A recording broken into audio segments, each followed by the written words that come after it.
पैसों के लिए गरीब माँ ने बेची कोक। मानव, मुझे बहुत डर लग रहा है। रिपोर्ट ठीक तो आएगी ना? पता है मम्मी जी कितनी आस लगा कर बैठी हैं। तुम क्यों इतना टेंशन ले रही हो? सब कुछ अच्छा ही होगा। मैंने मन्नत मांगी है कि अगर इस बार रिपोर्ट पॉजिटिव आएगी तो मैं तुम्हें लेकर वैष्णो देवी जाऊंगा और वहां 101 गरीबों को खाना खिलाऊंगा।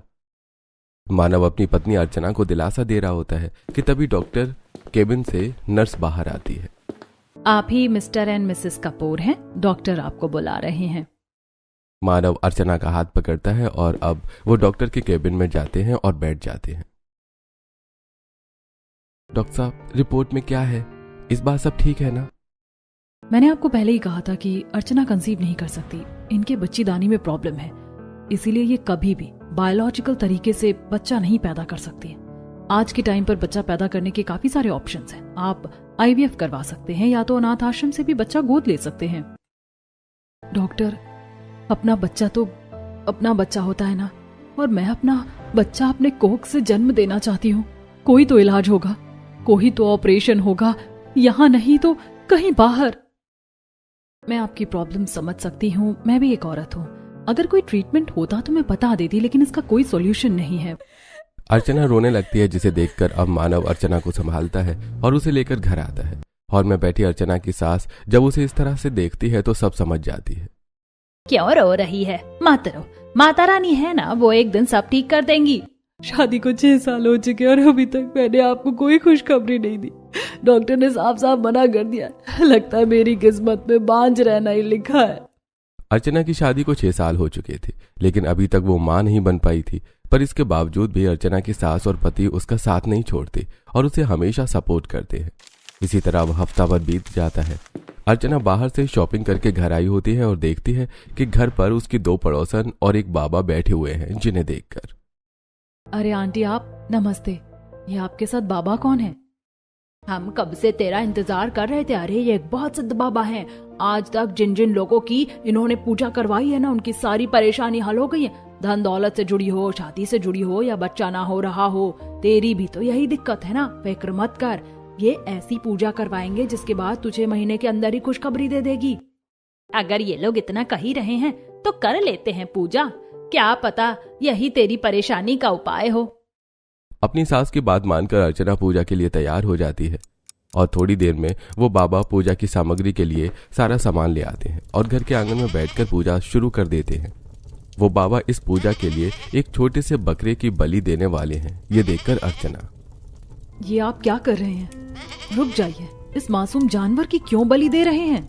यही तो इस प्रकृति का नियम है, एक जाएगा तभी तो कोई दूसरा आएगा।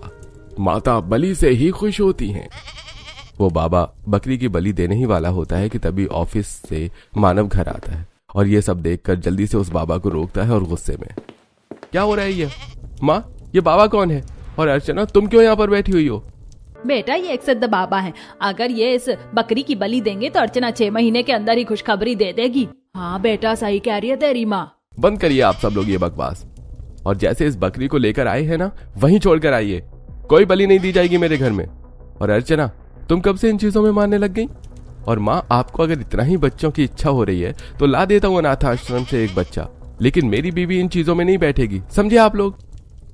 मानव अर्चना का हाथ पकड़ता है और उसे सीधा कमरे में ले जाता है और इस तरह अब कुछ दिन गुजर जाते हैं। लेकिन अर्चना के दिल में अभी भी मां बनने की एक चाहत थी, जिसे वो चाहकर भी पूरा नहीं कर पा रही थी। तो वहीं दूसरी तरफ अर्चना के शहर से कुछ ही घंटे की दूरी पर बसे रामपुर नाम के एक छोटे से गांव में अर्चना की सहेली शीतल। ओ कलमोही, तू अभी तक यहीं पर है, काम पर नहीं गई? अरे अगर जाकर लोगों के घरों में बर्तन नहीं धोएगी तो इस घर में 4 पैसे कैसे आएंगे? शादी के साल भर के अंदर ही मेरे बेटे को खाकर बैठ गई है। जब से आई है सिर्फ मनहूसियत फैला रखी है तूने।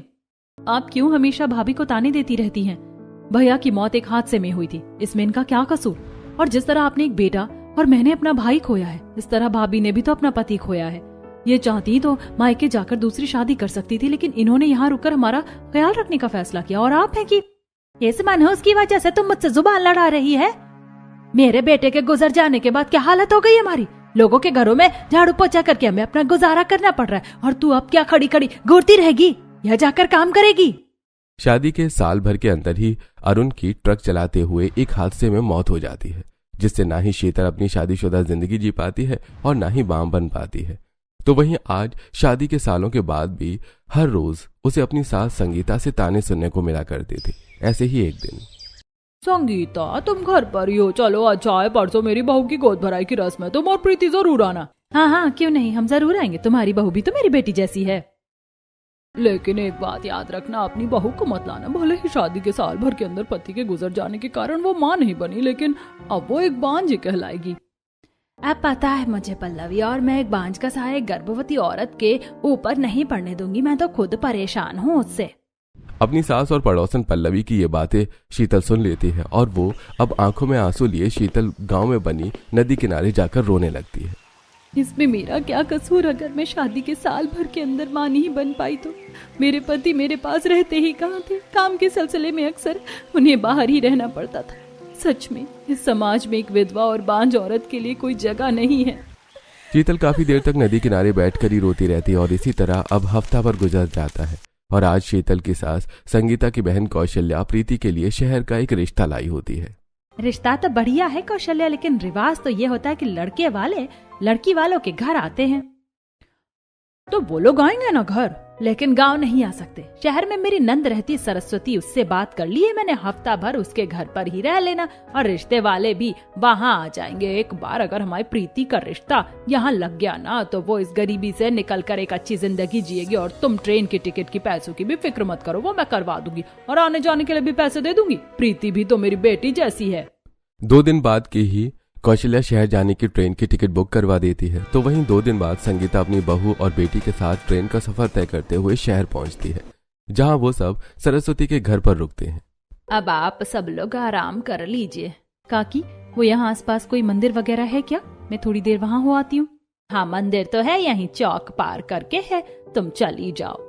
शीतल अब थोड़ी देर के लिए मंदिर चली जाती है और जब मंदिर से शीतल घर लौट रही होती है कि तभी उसके सामने अचानक से एक बड़ी सी गाड़ी आकर रुकती है, जिसे देखकर शीतल डर के मारे नीचे गिर जाती है। दरअसल ये गाड़ी किसी और की नहीं बल्कि अर्चना की होती है। अर्चना जैसे ही गाड़ी से निकलकर शीतल को उठाने के लिए जाती है तो देखती है कि वो उसकी बचपन की सहेली शीतल है, जिसे देखकर, अरे शीतल, तू यहाँ? तू तो शादी करके गाँव चली गई थी ना, कैसी है तू? और इन सालों में कितनी बदल गई है। तू भी कितनी बदल गई है, मुझे तो यकीन ही नहीं हो रहा कि तू ही मेरी वही बचपन वाली सहेली है। यहाँ पास में ही एक कैफे है, वहाँ चलकर बात करते हैं। अर्चना शीतल को कैफे में ले जाती है, जहां वो काफी सारी बातें करती है और बातें करते करते शीतल के साथ हुए हादसे के बारे में भी अर्चना को पता चलता है। तूने ससुराल वालों के लिए इतना कुछ किया, लेकिन फिर भी तेरी सास तुझे ऐसे ताने मारती है। मैं होती तो कब का अपना ससुराल छोड़ देती, लेकिन मैं ऐसा नहीं कर सकती ना। वैसे तू बता, शादी को भी इतने साल हो गए, तेरा कोई बच्चा है? बच्चों का नाम सुनते ही अर्चना की आंखें भर आती हैं और अब वो शीतल को सारी बात बताती है। शीतल, मैंने काफी कोशिश करी लेकिन कोई भी सॉल्यूशन नहीं निकला। लगता है मैं कभी माँ नहीं बन पाऊंगी। भगवान अगर एक रास्ता बंद करता है तो उसके बदले 100 रास्ते खोलता है। वो तो है, मैं भी इसी उम्मीद में हूँ। वैसे मुझे डॉक्टर से मिलने जाना था, तो तू मुझे अपना नंबर दे दे, हम कांटेक्ट में रहेंगे। शीतल अर्चना को अपना कीपैड फोन का नंबर दे देती है और अब अर्चना डॉक्टर के पास जाती है। अर्चना, आईवीएफ हर 10 कपल में से एक कपल करवा रहा है। इंडिया में अब ये नॉर्मल हो चुका है। तुम भी क्यों ना ये प्रोसेस करवा लो, इससे अंश तुम्हारे पति का रहेगा, बस कोख किसी और की होगी। अगर मैं आपकी बात मान भी जाती हूँ तो मैं ऐसी औरत कहाँ से लाऊंगी जो मुझे पैसों के लिए अपनी कोख बेच सके। आजकल हर किसी को पैसे की जरूरत है, तुम्हें भी कोई ना कोई ऐसी औरत मिल ही जाएगी। घर आकर भी अर्चना डॉक्टर की इन बातों को सोचती रहती है कि तभी एकदम से उसे शीतल का ख्याल आता है और अब अगले दिन अर्चना शीतल को कॉल करके उसी मंदिर में बुलाती है और उसे सारी बात बताती है। मैं जानती हूँ एक औरत के लिए उसकी कोख क्या मायने रखती है, लेकिन मैं तुझे इसके बदले पूरे 25 लाख रुपए दूंगी। तूने मुझे अपनी घर की हालत बताई है, इन पैसों से तो अपने घर के हालातों को ठीक कर सकती है, अपनी सास को एक अच्छी जिंदगी दे सकती है और खुद भी एक अच्छी जिंदगी जी सकती है। जरा सोच इस बारे में।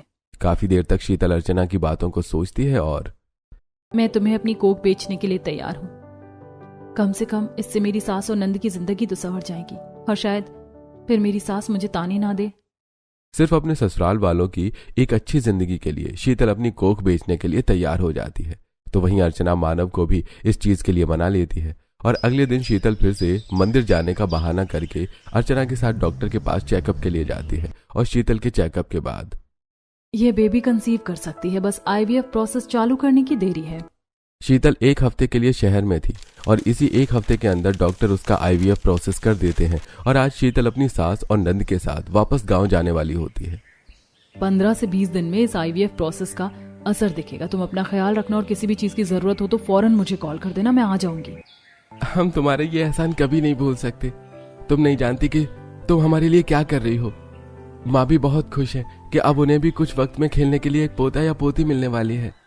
बस मैं भी अभी माँ जी को इस बारे में कुछ नहीं बताऊंगी, वरना वो गुस्सा करेंगी। ट्रेन का टाइम होने वाला है, अब मैं चलती हूँ। शीतल अब अपनी सास और नंद के साथ गांव आ जाती है तो वहीं दूसरी तरफ अर्चना काफी ज्यादा खुश होती है। मानव, मैं तुम्हें बता नहीं सकती कि आज मैं कितनी ज्यादा खुश हूँ। बस कुछ महीने और फिर मैं माँ बन जाऊंगी। अरे तो मैं भी तो पापा बनूंगा ना। तुम देखना, चाहे लड़का हो या लड़की, मैं उसे बहुत प्यार करूंगा। अब तो बस भगवान से ही प्रार्थना है कि शीतल की रिपोर्ट पॉजिटिव आए। अब भी ऐसे 1-2 हफ्ते गुजर जाते हैं। शीतल हर रोज की तरह कुएं पर पानी भरने के लिए गई होती है कि तभी अचानक उसे चक्कर आने लगते हैं। तुम ठीक तो हो ना? बस वो अचानक सर घूम रहा है। लगता है तुम्हारी तबीयत ठीक नहीं है। काम करो, तुम यहाँ बैठ जाओ। मालती शीतल को कुएं के पास बैठा देती है, लेकिन बैठते ही शीतल अचानक से बेहोश हो जाती है, जिसे देखकर आसपास की सभी औरतें घबरा जाती हैं। तो वहीं मालती शीतल पर पानी की छींटे डालकर उसे होश में लाती है और सभी मिलकर शीतल को उसके घर छोड़ती हैं। सुबह तो बिल्कुल ठीक ठाक गई थी, तो ये चक्कर कैसे आ गए? क्या पता काकी तबीयत खराब हो गई, शाम तक आराम कर लेगी तो ठीक हो जाएगी। शीतल उस दिन पूरा दिन आराम करती है, लेकिन जैसे वो शाम को बिस्तर से उठती है तो अचानक से उल्टियां शुरू हो जाती हैं। ये देखकर संगीता, इसे हो क्या रहा है? कहीं ये मरने तो नहीं वाली है? कुछ अच्छा नहीं बोल सकती हो तो कम से कम बुरा तो मत बोलो। भाभी की कितनी तबीयत खराब है और आप हो कि मैं अभी वैद्य से दवाई लेकर आती हूँ। भगवान, ये क्या हो रहा है मुझे? चक्कर आना, उल्टी होना, ये सब तो प्रेगनेंसी की निशानियां है। कहीं मैं प्रेग्नेंट तो नहीं? शीतल अगले दिन ही शीतल अर्चना को कॉल करके सारी बात बताती है, जिसे सुनकर अर्चना अब शहर से ढेर सारे गिफ्ट और चीज लेकर शीतल के ससुराल जाती है। संगीता ये सब देखकर, तुम्हें देखकर लगता तो नहीं कि तुम मेरी बहू की सहेली हो। इतनी अमीर होकर इतनी गरीब लड़की की सहेली। दोस्ती अमीरी गरीबी से थोड़ी ना देखी जाती है। मैं तो कितने सालों से शीतल को ढूंढ रही थी। वो तो अच्छा हुआ कि जब शीतल शहर आई तो मेरी उससे मुलाकात हो गई। वैसे मैं आप लोगों के लिए भी काफी सारी चीज लेकर आई हूँ। आपके लिए साड़ी, प्रीति के लिए सूट और साथ में खाने पीने का भी काफी सामान है। ये बेटा, तुम्हें तो अच्छे से पता है कि किसी के घर जाने से पहले क्या ले जाना चाहिए। तुम दोनों बातें करो, मैं ये सामान अंदर रख कर आती हूँ। संगीता के कमरे में जाते ही अर्चना, मुझे पता है तुम प्रेग्नेंट हो चुकी हो, बस एक बार हमें चेकअप के लिए जाना है। लेकिन माँ जी को क्या बोलेंगे? तुम्हारे गांव में मेला लगा है ना, देखने के बहाने चलते हैं। मेले में तो सुबह से शाम हो ही जाती है। इसी बीच जल्दी से शहर जाकर चेकअप करवा कर आ जाएंगे। मेले का बहाना लगाकर शीतल और अर्चना घर से निकलते हैं और अब अर्चना शीतल को गाड़ी में बैठाकर शहर ले जाती है, जहां डॉक्टर के चेकअप करने में पता चलता है कि शीतल प्रेग्नेंट है। हे भगवान, आखिरकार तूने मेरी मन्नत सुन ही ली। आज जाकर मैं सभी जरूरतमंद लोगों में खाना, कपड़े सब बांटूंगी। जैसे है अर्चना ने मुझे बताया, मैं भागा भागा ऑफिस से आ गया। शीतल, थैंक यू सो मच। शीतल के कंसीव होने पर अर्चना और मानव काफी ज्यादा खुश होते हैं। उसके बाद अर्चना शीतल और उसके ससुराल वालों के लिए काफी शॉपिंग करवा कर उसे गांव छोड़कर वापस आ जाती हैं। तो वहीं इतना सारा सामान देखकर प्रीति, आपकी सहेली तो बहुत अच्छी है। सुबह कितना सब कुछ लाई थी और अभी भी उसने कितनी सारी चीज दी है, ड्राई फ्रूट्स, जूस और तो और घर के लिए भी कितना सामान है। अरे अब इसे लेकर खड़ी रहेगी या मुझे देगी? इन ड्राई फ्रूट्स को तो देख भी मत लियो, इसे सिर्फ मेरी बेटी खाएगी। ये सब शीतल अपने ससुराल वालों के लिए कर रही थी, लेकिन उसकी सास उसकी जरा भी कदर नहीं करती थी। और अब ऐसे ही दिन गुजरने लगते हैं और आज अर्चना शीतल को कॉल करती है। कैसी हो तुम? और जो मैंने तुम्हें चीज दिलाई थी तुम वो खा रही हो ना? हाँ बाबा, मैं खा रही हूँ। मुझे भी इस बच्चे का उतना ही ख्याल है जितना तुम्हें है। कोख भले ही तुम्हारी है, लेकिन उसके अंदर जो जान पल रही है वो मेरी है। वैसे तुम घर का कुछ काम तो नहीं करती ना? डॉक्टर ने स्पेशल मुझे बोला है कि शुरुआती महीने में तुम्हें अच्छे से अपना ख्याल रखना है। हाँ, मैं ज्यादा काम नहीं करती, बस थोड़ा बहुत कर लेती हूँ। अब शीतल अर्चना को नहीं बताती कि उसकी सास उसे कोल्हू के बैल की तरह सारे काम करवाती है। महारानी, कल से देख रही हूँ बस बिस्तर पर पड़ी हुई है। नहीं मर रही, तू जाकर काम कर ले। घर का काम भी यूं ही पड़ा है। माँ, मैं कर देती हूँ घर का काम। भाभी की तबीयत ठीक नहीं है। कोई जरूरत नहीं है, 2 दिन से ये काम पर भी नहीं गई। जल्दी से उठकर झाड़ू पोछा कर और खाना बनाकर काम पर जा। अर्चना शीतल को अच्छी अच्छी चीज खाने के लिए दे रही थी, वो सब संगीता छुपाकर अपने कमरे में रख लेती, तो वहीं ऐसी हालत में भी ठीक से खाना न मिल पाने की वजह से शीतल थोड़ी कमजोर हो गई थी, जिससे काफी जल्दी थक जाया करती थी। शीतल, कुछ दिनों से देख रही हूँ काम पर भी लेट आती हो, ठीक से कुछ काम भी नहीं करती, तबीयत तो ठीक है ना? मालकिन, वो बस आजकल थोड़ी थकान रहती है, 1-2 दिन दवाई खाऊंगी ना तो ठीक हो जाऊंगी। ऐसे अब कुछ दिन गुजर जाते हैं। कमजोरी के साथ साथ अब शीतल की प्रेगनेंसी की क्रेविंग भी बढ़ने लगी थी। हर प्रेग्नेंट औरत की तरह शीतल भी अब खट्टी चीज खाना शुरू कर देती है। वैसे तो मुझे कैरी बिल्कुल नहीं पसंद, लेकिन ऐसी हालत में ये कितनी बढ़िया लग रही है। आज तो मैं खाना भी आम के अचार के साथ ही खाऊंगी, सब्जी खाने का तो दिल ही नहीं चाहता। रसोई के पास बैठकर शीतल कैरी खा रही होती है कि तभी संगीता आती है, और जब वो शीतल को कैरी खाता देखती है तो क्या हो गया तुझे, इतना खट्टा क्यों खा रही है? परसों भी तो बाहर आंगन में बैठकर इमली खा रही थी, कल खाने के साथ भी तूने ढेर सारा अचार लिया है और अब कैरी। तबीयत खराब की वजह से मुंह का स्वाद बिगड़ गया है ना, तो बस इसीलिए ही खट्टी चीज खा रही थी। कुछ तो गड़बड़ है, इसका वजन भी थोड़ा बढ़ा बढ़ा सा लग रहा है। ये खट्टी चीज भी काफी खा रही है, और तो और हर हफ्ते इसे 1 से 2 बार तो उल्टी हो ही जाती है। ये सब तो गर्भवती औरतों के लक्षण है, लेकिन मेरी बहू गर्भवती कैसे हो सकती है? ये जैसी भी है, लेकिन बाहर जाकर मुंह काला करे ऐसी तो नहीं है। शीतल की इन हरकतों की वजह से अब संगीता के मन में धीरे धीरे शीतल के लिए शक बैठने लगा था। तो वहीं दूसरी तरफ शहर में अर्चना आज अपने होने वाले बच्चे के लिए ढेर सारी शॉपिंग करके आती है, जिसे देखकर कलावती, अरे बहू, क्या सारा मॉल ही उठाकर लेकर आ गई है? क्या करूं माँ जी, जो जो अच्छा लगा सब उठाकर ले आई हूँ। पता नहीं कि लड़का होगा या लड़की, इसीलिए मैं तो दोनों के लिए चीज लेकर आई हूँ। बच्चा होने में अभी काफी वक्त था, लेकिन फिर भी अर्चना अभी से ही बच्चों के आने की तैयारी जोरों शोरों से करने में लगी हुई थी। ये रूम कितना अच्छा लग रहा है ना, ये झूला, ये खेल खिलौने, ये गुड़िया, सब कितना प्यारा है। जब हमारा बच्चा ये देखेगा तो कितना खुश होगा। मैं सोच रहा हूँ कि हम थोड़े और खिलौने ले आते हैं, हमारे बच्चे के पास हर तरीके का खिलौना होना चाहिए। अर्चना और मानव काफी ज्यादा खुश थे। तो वहीं आज अर्चना फिर से गांव आती है। अरे आंटी जी, आप क्यों फिक्र कर रही हैं? शीतल बस मुझे गांव ही दिखा रही है, हम शाम तक आ जाएंगे। अर्चना बहाना बनाकर शीतल को अस्पताल ले जाती है, और इस बार जब डॉक्टर शीतल का चेकअप करती हैं तो डॉक्टर, सब ठीक तो है ना? आप इतनी शांत क्यों हैं? सच कहा है किसी ने, जब भगवान देता है ना तो छप्पर फाड़ कर देता है। तुम्हारे पेट में 1 नहीं बल्कि 2 बच्चे हैं। क्या कहा आपने? हाँ, और जब ये बात अर्चना को पता चलेगी तो वो कितनी खुश हो जाएगी। इससे पहले डॉक्टर जुड़वा बच्चों की बात अर्चना को बताती कि तभी शीतल डॉक्टर को रोकते हुए, डॉक्टर, मैं आपके सामने हाथ जोड़ती हूँ, ये जुड़वा बच्चों की बात आप अर्चना को मत बताइएगा। भगवान ने मुझसे मेरा पति और माँ बनने का सुख दोनों छीन लिया। सालों के बाद ही सुख नसीब हुआ है। अर्चना को सिर्फ 1 ही बच्चा चाहिए ना, मैं उसे 1 औलाद देकर इस दूसरे बच्चे को खुद पालूंगी, ताकि मुझे भी कोई माँ कहकर पुकार सके। Please doctor. शीतल की इस भावना को देखकर डॉक्टर थोड़ी इमोशनल हो जाती है, और अब वो अर्चना को जुड़वा बच्चों के बारे में कुछ नहीं बताती। बेबी बिल्कुल हेल्दी है, बस शरीर में इनके थोड़ी कमजोरी है। मैं कुछ टैबलेट लिख देती हूँ, ठीक हो जाएगी। चेकअप के बाद अस्पताल से निकलते हुए शीतल गलती से रिपोर्ट इस बार अपने बैग में ही रख लेती है, और अब अर्चना उसे गांव छोड़ देती है। शाम का वक्त होता है। शीतल बाहर आंगन में से कपड़े निकाल रही होती है, तो वहीं प्रीति बिस्तर पर रखे शीतल के बैग को उठाकर साइड में रख रही होती है। तभी उसकी नजर बैग के अंदर रखी रिपोर्ट पर जाती है, और जब वो मेडिकल रिपोर्ट को पढ़ती है तो उसके होश उड़ जाते हैं। इस रिपोर्ट के मुताबिक तो भाभी प्रेग्नेंट है, लेकिन ये कैसे हो सकता है? प्रीति चाहकर भी ये बात अपनी माँ से छुपा नहीं सकती थी। तो वहीं जब ये बात संगीता को पता चलती है तो वो शीतल को एक जोरदार थप्पड़ मारती है। अरे मैं तो तुझे सिर्फ मनहूस समझती थी, लेकिन तू नीच गिरी हुई निकली। अरे तेरी नंद का रिश्ता लग गया। अगर किसी को पता चलेगा कि तू पेट से है तो क्या होगा? सच सच बता, किसका पाप लेकर घूम रही है तू? किसी का पाप नहीं है, मैंने अपनी कोख बेची है। शीतल अब जल्दी अर्चना को कॉल करती है और ये सारी बात बताती है, जिसे सुनकर अर्चना और मानव फौरन गांव आ जाते हैं, और अर्चना संगीता को सारी बात समझाती है। मैं इस काम के लिए शीतल को पूरे 25 लाख रुपए दूंगी। वो पूरी तरह से पवित्र है। हमने मेडिकल साइंस का इस्तेमाल करके ये सब किया है। क्या कहा? 25 लाख रुपए? हाँ। 25 लाख का नाम सुनकर संगीता के दिल में लालच जाग जाता है, और अब जैसे अर्चना और मानव वहां से जाते हैं तो वहीं प्रीति अब अपनी माँ के सामने जुड़वा बच्चों की बात रखती है। इसका मतलब उन लोगों को नहीं पता कि तेरे पेट में जुड़वा बच्चे हैं। ये तो बहुत बढ़िया है। 25 लाख के साथ साथ एक बच्चा भी मिल रहा है जो हमारे बुढ़ापे का सहारा बनेगा। संगीता के दिल में सिर्फ लालच ही था, लेकिन शीतल के दिल में सिर्फ बच्चों के लिए ममता। इसी तरह अब दिन गुजरते हैं और धीरे धीरे शीतल का पेट भी निकलने लगता है, जिसे देखकर संगीता अब उसे घर से बाहर निकलने नहीं देती। तो वहीं आस पड़ोस की औरतें, क्या बात है संगीता, तुम्हारी बहू आजकल दिखती नहीं है, कुछ ज्यादा ही तबीयत खराब है क्या उसकी?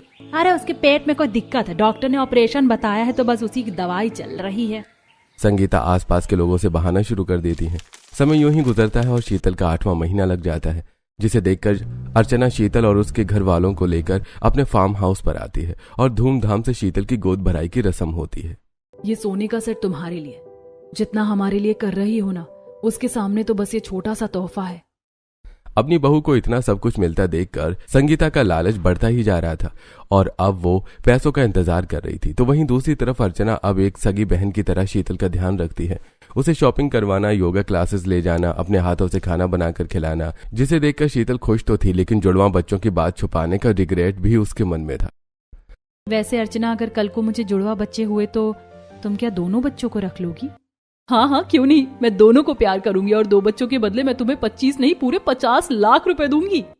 अर्चना की बात सुनकर शीतल घबरा जाती है और अब वो किसी भी कीमत पर अपने दूसरे बच्चे को नहीं खोना चाहती थी, इसलिए वो न चाहते हुए भी अर्चना से यह बात छुपाती है। इसी तरह हफ्ते गुजरते हैं और आखिरकार शीतल की डिलीवरी का दिन ही आ जाता है, लेकिन लास्ट मोमेंट पर शीतल के पेट में एक बच्चा घूम जाता है और उसकी हालत काफी खराब हो जाती है। चाहे कितने भी पैसे क्यों ना लग जाए, आप बस माँ और बच्चे को बचा लीजिए। हे भगवान, अगर बच्चों को कुछ भी हुआ तो मुझे 25 लाख रुपए नहीं मिलेंगे, अब क्या करूं मैं? माँ की जान को तो इतना खतरा नहीं है जितना बच्चों की जान को खतरा है। क्या कहा आपने? बच्चों की जान को? आप कहना क्या चाह रही हैं? शीतल के पेट में जुड़वा बच्चे हैं? डॉक्टर, सच सच बताइए मुझे। हड़बड़ी में डॉक्टर गलती से सच बोल देते हैं, तो वहीं अब अर्चना के पूछने पर वो उसे सारी कहानी बताते हैं। मैं आपको बताना चाहती थी, लेकिन माँ की ममता को देखते हुए मैं चुप हो गई। देखा मानव, वो हमारे बच्चे को हमसे छीन रही थी। सही कहते हैं लोग कि गरीब कभी भरोसे के लायक नहीं होते। तुम्हारा दिमाग तो नहीं खराब हो गया है? अरे तुमने उस बच्चे को 9 महीने को कोख में नहीं रखा, फिर भी तुम्हें उसे कितना लगाव है। लेकिन जो माँ उस बच्चे को अपनी कोख में पाल रही है, क्या उसे लगाव नहीं होगा? इसमें गलत ही क्या है? अगर जुड़वा बच्चे होंगे तो क्या हुआ, वो एक रख सकती जो उसके बुढ़ापे का सहारा बने। बाहू, जरा खुद को उसकी जगह रखकर देख। तू तो सिर्फ माँ नहीं बन सकती, लेकिन उस बेचारी को तो पति भी नहीं है। बांझ ना होकर भी वो वैसी जिंदगी जी रही थी। अपने पति और सास की बात सुनकर अर्चना को अपनी गलती का एहसास होता है और अब वो डॉक्टर से, आप पूरी कोशिश करिए लेकिन माँ को बचाइए। मैं माँ नहीं भी बन सकी तो कोई बात नहीं, लेकिन मैं किसी की जान को दांव पर नहीं लगा सकती। पेपर फॉर्मेलिटी पूरी करने के बाद अब डॉक्टर शीतल को ऑपरेशन थिएटर में ले जाते हैं, जहां काफी देर तक शीतल का ऑपरेशन चलता है। तो वहीं बाहर बैठे सभी लोग काफी परेशान हो रहे होते हैं। अर्चना, सब ठीक होगा, भगवान है हमारे साथ। थोड़ी देर में ऑपरेशन थिएटर की लाइट बंद होती है और जब डॉक्टर बाहर निकल कर आते हैं तो खुशखबरी है, माँ और दोनों बच्चे सही सलामत है। शीतल को दोनों बेटे हुए हैं। ऐसा कई कम केसेस में होता है। थोड़ी देर बाद आप शीतल और बच्चों से मिल सकते हैं। डॉक्टर की बात सुनकर सभी लोग काफी खुश होते हैं। तो वहीं अर्चना और मानव की खुशी का ठिकाना नहीं होता। थोड़ी देर बाद जब सभी शीतल और बच्चों से मिलने के लिए वार्ड में पहुंचते हैं तो, कैसी हो तुम? ज्यादा दर्द तो नहीं हो रहा ना? कुछ दिन आराम करोगी तो पूरी तरह से ठीक हो जाओगी। वैसे ये दोनों बच्चे कितने प्यारे हैं ना, बिल्कुल तुम पर गए हैं। लेकिन इसकी नाक तो बिल्कुल तुम्हारी जैसी लग रही है, और लगेगी भी क्यों ना, तुम इसकी माँ जो हो। मुझे माफ करना शीतल, जुड़वा बच्चों का सुनकर मेरे दिल में लालच आ गया था। सोचा था एक बच्चा लेकर मैं उसे पालूंगी और अपने बुढ़ापे का सहारा बनाऊंगी, लेकिन मैं गलत थी। तुम दोनों बच्चों को रख सकती हो और मुझे इसके बदले कोई पैसे भी नहीं चाहिए। मेरी तरह तुम्हें भी एक माँ बनने का हक है। मजबूरी में आकर तुमने अपनी कोख बेची, लेकिन जब भगवान ने मेरे साथ साथ तुम्हें भी प्रसाद दिया है तो फिर उसे लेने में क्या दिक्कत है? अर्चना और शीतल अब दोनों मिलकर बच्चों को उठाकर अपने सीने से लगाती हैं। तो वहीं ये सब देखकर मानव और कलावती काफी ज्यादा भावुक हो जाती हैं और अब दोनों बच्चों का नामकरण होता है, जिसके बाद अब शीतल जाने की तैयारी करने लगती है। ये देखकर अर्चना, शीतल जाना जरूरी है क्या? जब तुम बच्चे के साथ गांव पहुंचोगी तो तुम कितने लोगों के सवालों का जवाब दोगी? उस गांव में भी कुछ नहीं रखा। तुम यहीं शहर में रहो, हमारा जो फार्म हाउस है मैं तुम्हारे नाम कर देती हूँ। तुम वहां पर अपनी फैमिली के साथ आराम से रहो। भले ही मैंने शुरुआत में पैसों के लिए अपनी कोख बेची हो अर्चना, लेकिन अब मुझे इन पैसों की कोई जरूरत नहीं। मैं मेहनत करके अपने बच्चे को पालूंगी। तुमने ही तो कहा था कि तुम्हारी तरह मैं भी माँ हूँ, तो क्या मेरा इस पर इतना भी हक नहीं है? पैसे लेने से तुमने मना कर दिया, लेकिन क्या इस बच्चे की अच्छी परवरिश के लिए तुम यहाँ नहीं रुक सकती? हाँ शीतल, मैं दोनों बच्चों को एक जैसा जीवन देना चाहता हूँ। प्लीज यहीं रुक जाओ और लोगों के बारे में मत सोचना, हम सब संभाल लेंगे। जरा मेरे बारे में भी सोच लो बेटा, मुझे भी अपने 2 पोतों के साथ खेलने का मौका मिलेगा। सभी के समझाने पर अब शीतल उनकी बात मान जाती है। तो वहीं अर्चना और मानव अपना बड़ा सा फार्म हाउस शीतल और उसके बच्चे के नाम कर देते हैं, जिसमें शीतल अब अपने बच्चे, सास और नंद के साथ रहती है। तो वहीं बैठे बैठे इतना सब कुछ मिल जाने पर अब संगीता को भी अपनी बहू से कोई शिकायत नहीं होती और अब दोनों बच्चों को 2 माँ का प्यार भी मिलता है।